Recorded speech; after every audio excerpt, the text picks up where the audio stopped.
Oke, yang kedua, apa yang menjadi tujuan khotbah? Yaitu berkaitan dengan pengajaran atau doktrin.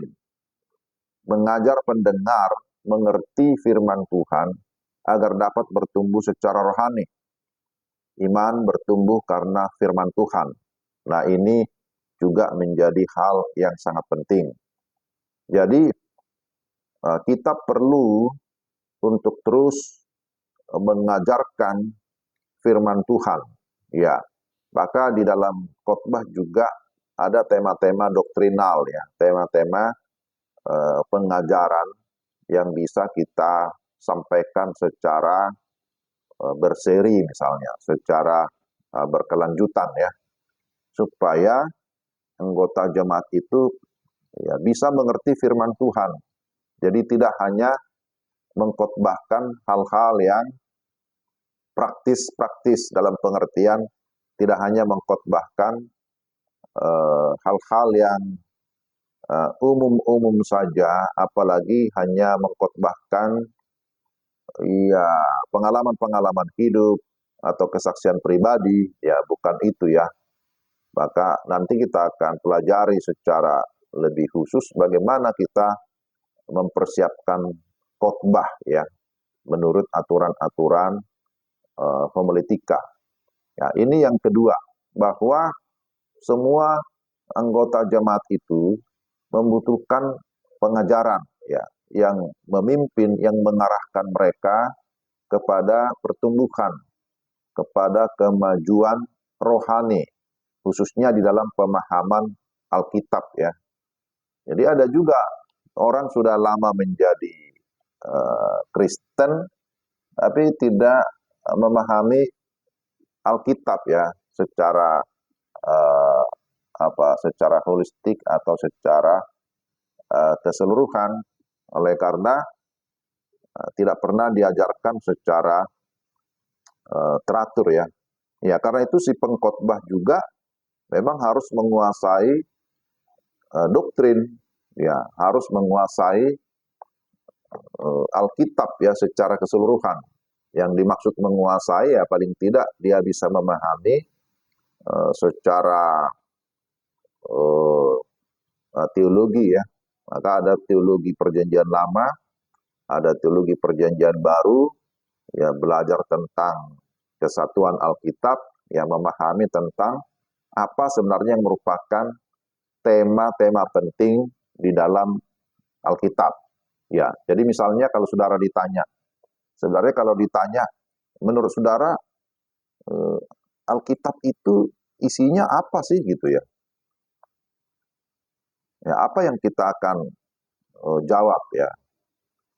Ya, Alkitab itu tentang apa? Sebenarnya kan Alkitab kita ini bicara tentang Tuhan. Ya, kita bisa menyatakan Alkitab itu adalah cerita tentang Tuhan. Ya, karena memang itu adalah firman Tuhan. Ketika kita membaca mulai dari kitab Kejadian, maka yang pertama kita langsung menemukan pada mulanya Allah ya menciptakan langit dan bumi. Jadi langsung cerita tentang siapa Tuhan. Tuhan yang mencipta, kemudian Tuhan yang memelihara, Tuhan yang menebus, ya Tuhan yang terus bekerja di sepanjang zaman. Nah, kan begitu. Jadi kita membaca Alkitab itu dari sudut pandang Allah sehingga tidak membosankan ya, bahwa Alkitab itu berisi tentang Allah, bicara tentang Allah dan karyanya dalam rangka penebusan. Ya itu berarti bicara tentang misi kan gitu ya. Bahwa Allah lah yang merupakan sumber misi itu. Allah yang berinisiatif untuk mencipta bahkan juga menyelamatkan manusia. Ketika manusia jatuh ke dalam dosa pun, bahwa Allah yang berinisiatif untuk mengutus anaknya yang tunggal. Nah itu bicara tentang apa? Bicara tentang misi. Jadi kita juga bisa membaca Alkitab dari aspek misi, bahwa Alkitab itu adalah Alkitab misi ya. Nah ini yang perlu kita pahami juga. sehingga kita tidak melihat Alkitab itu hanya ya seperti buku bacaan biasa, ya tidak ya, tapi kita melihat Alkitab itu sebagai buku misi yang sebenarnya di sana bicara tentang Allah yang menjangkau manusia berdosa. Dan kemudian setelah orang-orang berdosa akhirnya percaya dan menerima Kristus, kemudian diajar ya. Kristus mengajar murid-muridnya. Maka disebut Yesus itu adalah guru ya, betul ya. Dia adalah guru agung. Ya. Ya. Sebagai seorang guru, Yesus memiliki murid-murid. Ada banyak murid. Ada kelompok 12 murid, ada kelompok 70 murid, kan ada ya yang dikatakan 70. Tapi juga ada banyak murid yang lain yang tidak bisa dikelompokkan. Artinya orang-orang yang percaya dan menerima Yesus ya sebagai Tuhan dan Juru Selamat. Mereka juga disebut sebagai murid-murid. Termasuk kita disebut sebagai murid. Jadi setiap orang yang sungguh-sungguh percaya dan menerima Yesus juga dipanggil sebagai murid-murid Yesus. Karena kita mengakui Yesus itu adalah Tuhan, tapi dia adalah guru yang agung, guru agung. Jadi kita bisa melihat teladan daripada Tuhan Yesus. Bahwa ketika dia ada di dunia, maka dia terus mengajar murid-muridnya. Mengajar supaya mereka bisa mengerti tentang konsep kerajaan Allah. Jadi Yesus selalu mengajar tentang kerajaan Allah. Karena memang dia berkata, kerajaanku bukan dari dunia ini. Ya, kerajaanku bukan dari dunia ini, tapi kerajaanku adalah kerajaan dari atas, kerajaan surga. Dan setiap orang yang sungguh-sungguh di dalam Yesus ya pasti juga menjadi pewaris kerajaan surga ataupun kerajaan Allah. Jadi kita bisa melihat di dalam Alkitab, dalam kitab-kitab Injil, bahwa Yesus pun mengajar ya. Yesus mengajar murid-murid selama lebih kurang 3,5 tahun. Barulah mereka dinyatakan lulus ya, lalu diutus.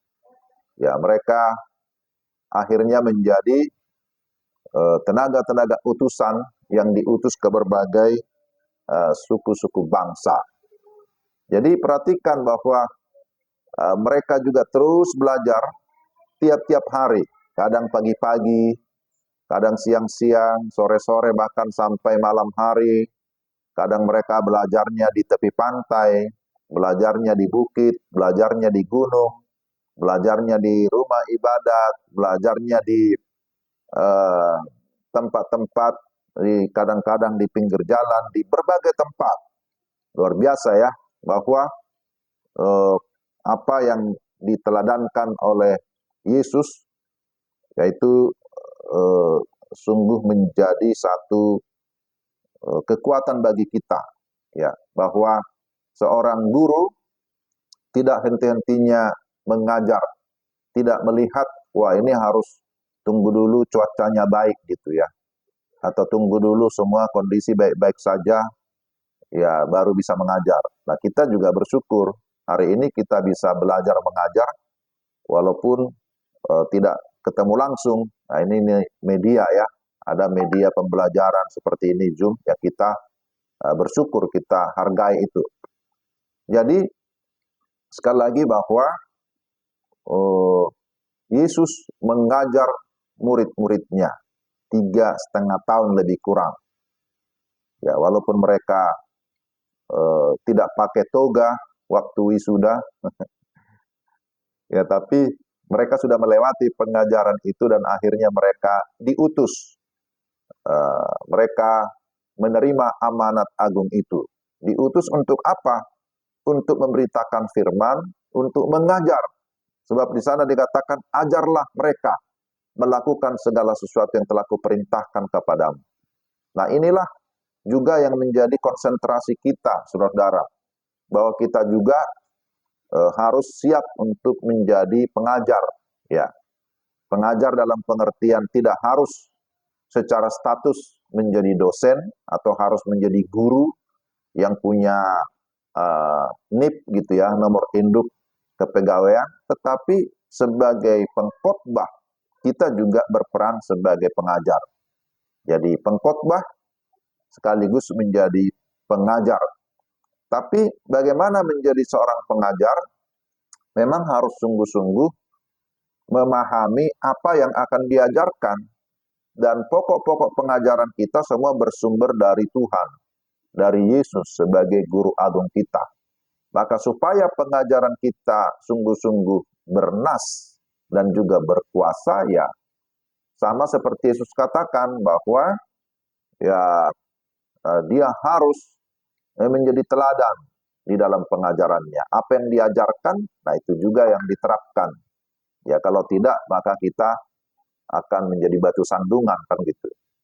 Ya masih ingat ya, 1 Timotius 4 ayat 16 itu, awasilah dirimu sendiri dan awasilah apa? Ya, awasilah dirimu sendiri dan awasilah ajaranmu. Jadi Yesus mengajarkan ya seperti itu juga. Apa yang diajarkan itu yang dilakukan sehingga dikatakan dia seorang pengajar yang berkuasa. Ya. Itu di dalam Matius 7 ayat 28 kalau tidak salah. Ada yang mau baca Matius 7 ayat 28?